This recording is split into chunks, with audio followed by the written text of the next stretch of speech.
Hello everyone, so this is going to be my first video of my YouTube channel. I'm going to do a head gasket repair on a 3-liter Mercruiser.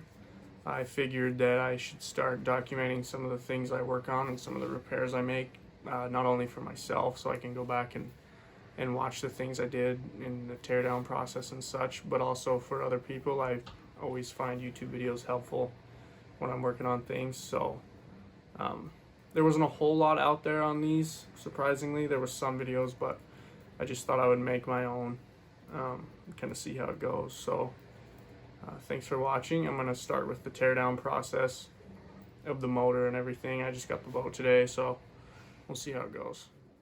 This thing apart, I'm going to take the brackets and stuff here off the sides just for better access, and then I'll start taking the motor apart. The neighbors probably think we're nuts. My pregnant wife is sitting in the front of the boat reading a book, and I'm back here. I'm gonna work on this thing. It's gorgeous outside, so just to show you guys kind of what we're dealing with. Here's the motor.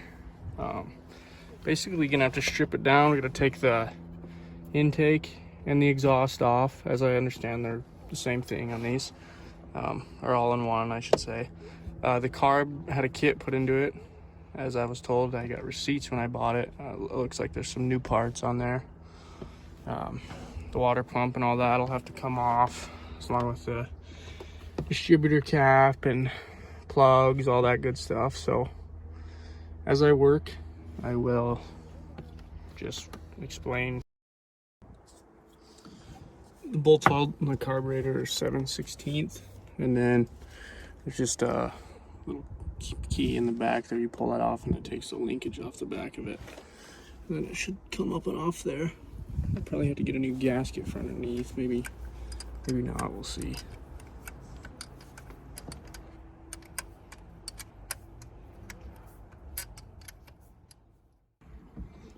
So I got the air filter off the top. It was 7/16 also.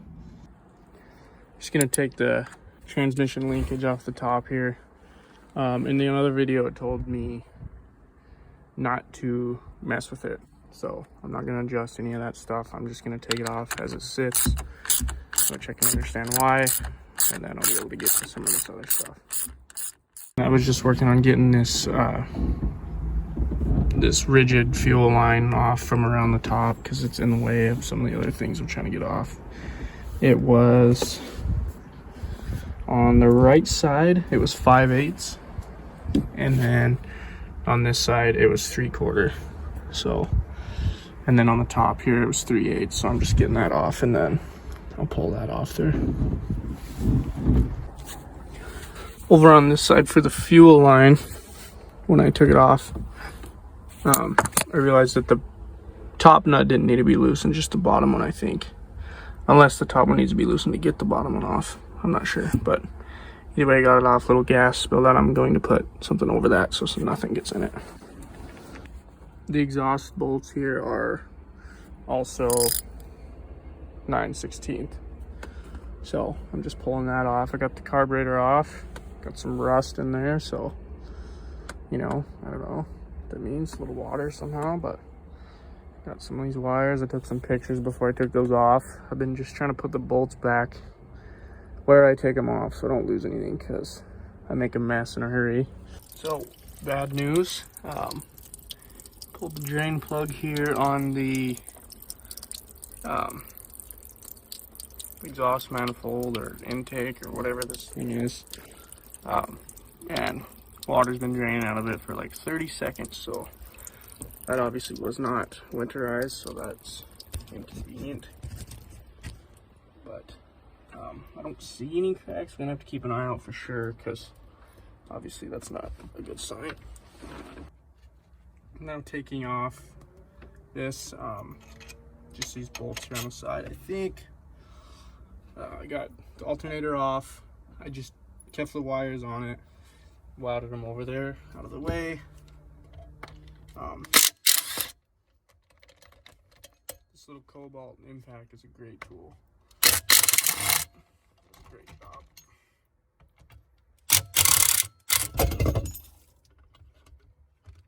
light is off. So I got it off here. Probably don't let it just fall like I did. I wasn't expecting it to come off that easy. There is some rust in there, as you can see. I'm sure that's not good. I am getting a valve job done to this, and it resurfaced, so hopefully he can clean that all up.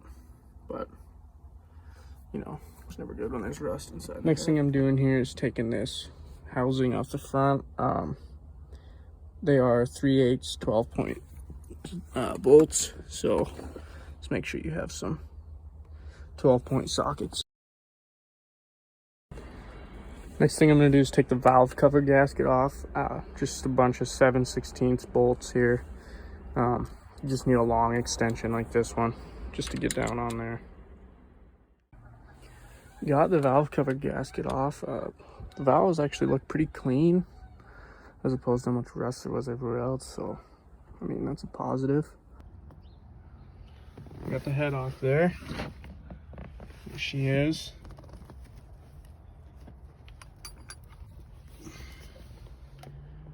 Pretty rusty. Like I said, I'm gonna have it resurfaced.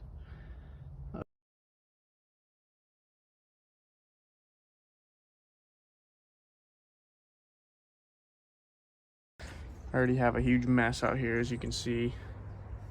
It's just kind of how I do things. I know where everything's at as of right now. So I'm gonna work on getting this cleaned up. I'm gonna use Mr. Clean Eraser for the cylinder walls.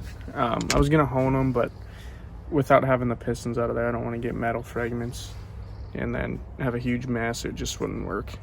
So I'm gonna do that with some ATF and then some brake clean and just a knife, a razor blade on the surface there where the head goes. So I'm gonna do that, just clean it up the best I can without making any abrasive marks, and then I'm just gonna take the head in, get it surfaced, and should be hopefully good to go. There was water in the exhaust manifold like you guys saw in the video, but I can't find any cracks. I'm gonna try to pressure test it.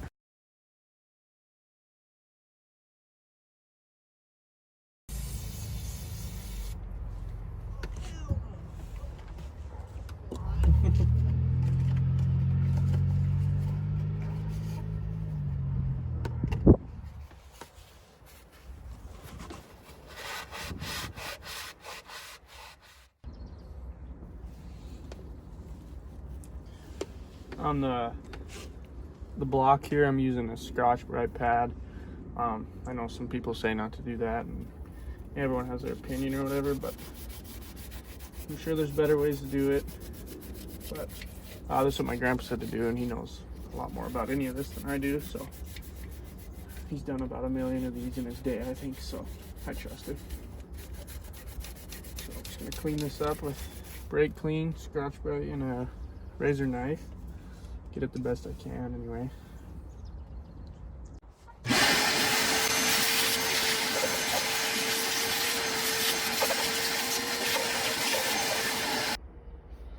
Update on the boat here.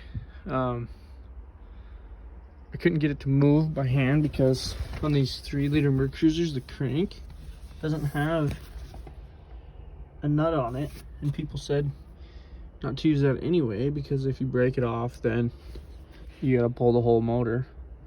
But people were saying to put the alternator on and pull it by hand. That wasn't working because there was, I don't know if it was hydrolocked or what, but anyway, another forum I read said take the starter off, so I did, and then I was able to get this pry bar in between the teeth there and get the motor moving, and now it's moving freely. I'm just going slow here. I've got WD-40, or not WD-40, PB Blaster in the cylinders, and I'm just trying to go through them slow, make sure everything's free, but as of now, it's a good sign. One last update before I call it a night. I was just going to show people how to, if they didn't know, how to find top dead center. So I was turning the motor over here by that flywheel. I got it turned over a couple times and just worked on cleaning it all up. But anyway, here is the pulley that goes over the crank, and then you can see there, let's see, it says 0, that's top dead center, and then you can advance or retard it when you time it. So I'll try to do that once I get it all back together, but it's looking pretty good. Getting it cleaned up. A lot less rust than there was. Just been working on scrubbing and using a knife and just getting it the best I can, so it's looking a lot better. Just wanted to show everybody that I'm covering it with PB Blaster every night before I go in, and putting some t-shirts over it just to keep any rust from forming on there during the night or whatever. And then the boat's gonna be covered, so hopefully no water gets in anyway. So, bad news from the machinist. The head is cracked in multiple spots, so here, I'll try to show you guys. Right here, you can see that. Also over here, I think there was one more, but anyway, yeah, it's toast. I mean, it could be fixed probably, but I was able to find one from a 92 Mercruiser off of eBay. The guy was super cool. He's from Georgia. Anyway, I have an 89 and they changed in either 90 or 91. So they're all the same except for the port size for the manifold on this side of the head are different. So there's actually an adapter kit. I bought it from Inboard online for $100. It's like a 3/8 inch piece of steel that changes your porthole sizes from the older, bigger size to the newer, smaller size. So I'll be showing that.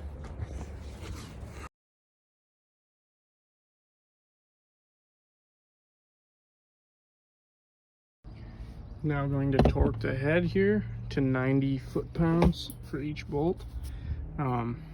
Should be 1, 2, 3, 4, 5, 6, 7, 8, 9, and 10.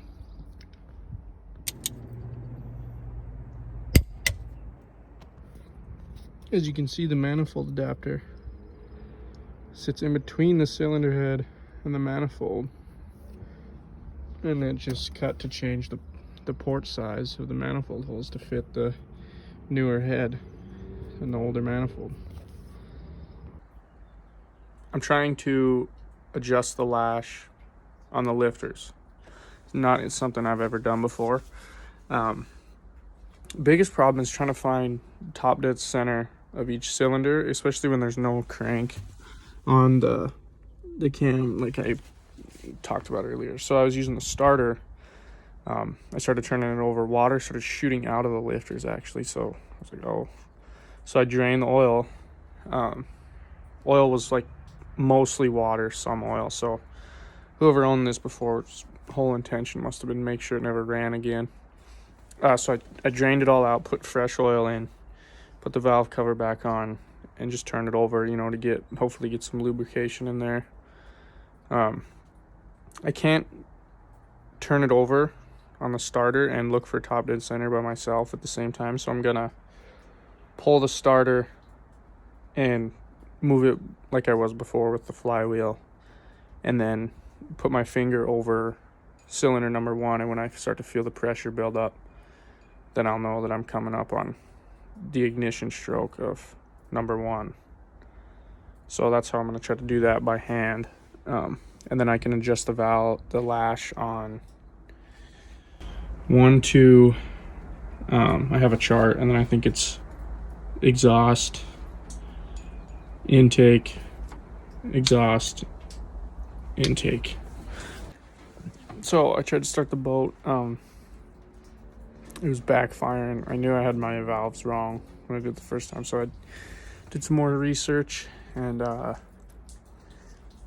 found a forum with a marine mechanic. He said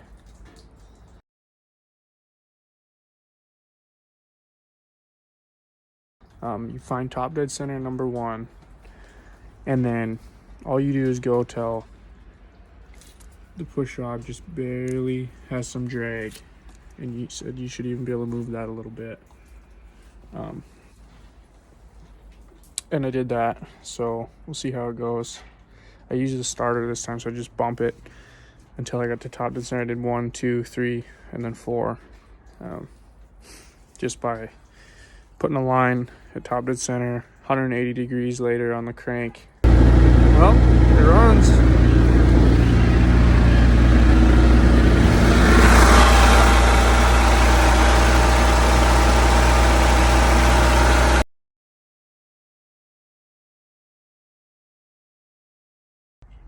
Final update on the boat. Got it all running. I built some replaced the old wooden seats back here.